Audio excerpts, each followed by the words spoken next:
Finally, tomorrow will be a landmark day for us. It will be the last at work of our much-loved and respected correspondent Paul Davies. After 39 years at ITN, it is no coincidence that his final report will be on Armistice Day. In recent years, his reporting has done much to champion the care and the treatment of service men and women who have suffered physical and mental harm in battle. And Paul, more than most, witnessed the birth of the modern world in all its agonies and took enormous risks to bring those stories home to all of us. It's almost Christmas 1989 and the people of Romania are out on the streets fighting to overthrow one of the Cold War's most vicious dictators. This battle has now been going on for almost 24 hours, but despite all their firepower, the troops are not able to winkle out those men still loyal to Ceausescu. With his trademark moustache and famous coat, the man bringing this into our living rooms was the one we'd come to expect, Paul Davies. Through his eyes, we witnessed then a new world being born.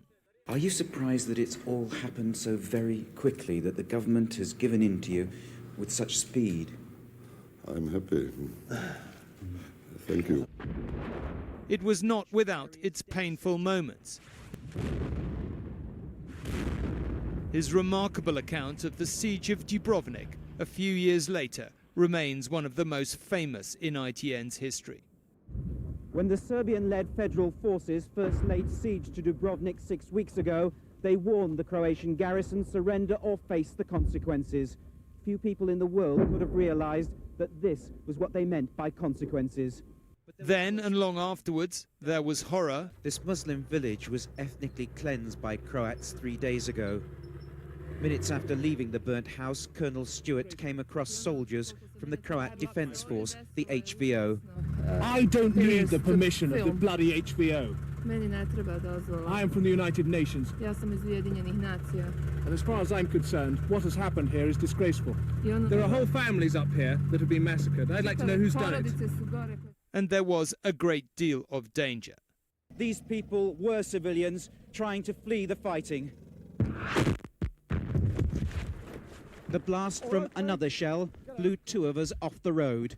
There is no escaping that risk has been a big part of your career. Would you do it all again? Yes, I would. Would I be as naive again? I was naive. I honestly used to think that because I had a press card and I was neutral, I knew I was neutral, I would happily go and report from one side one day and then turn up on the other front line the next day and say, you know, let me tell it from your side. As we all know, it ended. We weren't protected at all. In fact, there came a time when we were targeted. But he remained the greatest of colleagues, human, empathetic, thoughtful, kind, and it showed in his work. She has been diagnosed with the stress condition PTSD. And it's just, you lose so much with it. The shooting has finally finished. And the revolution... Tonight, we just wanted to thank him for all he has done to tell us about the making of the modern world.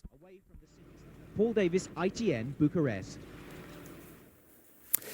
On a personal note, Paul was one of the reasons I joined ITN as a student. I was watching his reports from Romania when I possibly should have been in the library. And more of my conversation with him will be on our website tomorrow after I managed to coax this incredibly modest man to talk about some of the history-altering reports. His final report will be on News at 10 tomorrow. But that is all we have time for tonight. Good night. Thanks for watching.